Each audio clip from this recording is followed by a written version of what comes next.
And in what it seemed like an interesting development this week, House Minority Leader Nancy Pelosi, obviously one of the top Democrats in the country, held a CNN town hall this week and was asked an interesting question about socialism. Let's hear that clip now.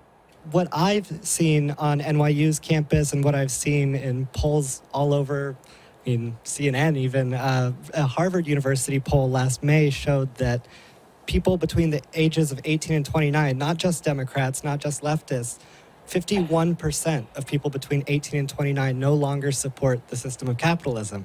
And that's not me asking you to make a radical statement about capitalism, but I'm just telling you that my experience is that the younger generation is moving left on economic issues. And I've been so excited to see how Democrats have moved left on social issues. As a gay man, I've been very proud to see you fighting for our rights and for many Democratic leaders fighting for our rights. But I wonder if there's anywhere you feel that the Democrats could move farther left to a more populist message, the way the alt-right has sort of captured this populist strain on the right wing, if you think we could make a more stark contrast to right-wing economics.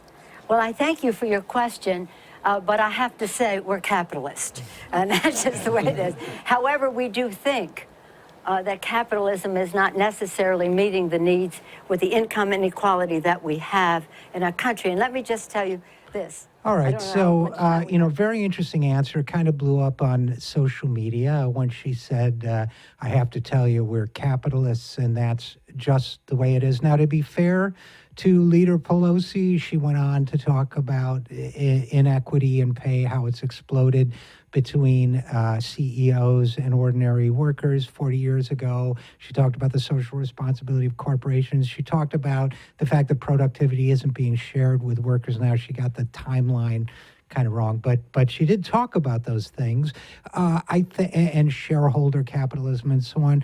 But I think, and I'm sensitive to the fact that particularly to a politician who's been around a while, it would be seen as a really tricky question. But, I think the Democrats, first of all, I think the young student who asked the question was absolutely right.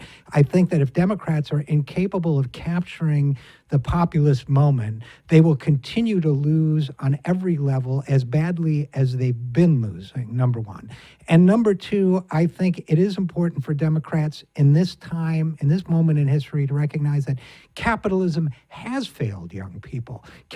Unbridled capitalism has failed the younger generation. It's failed large swaths of the population, and not only minorities, but working class white folks as well, who don't see a way out of their predicament. It has failed to address issues of institutional racism because there is a profit motive built into institutional racism, and on and on and on. So while she may have been reluctant to embrace the word socialism, she had a clear opportunity there to talk about the fact that the left position, when it comes to the issues, is now the popular position with the American people, and that we need a break with the past, especially if the Democratic Party of the present is to become the social democratic party of the future that will be needed to represent future voters.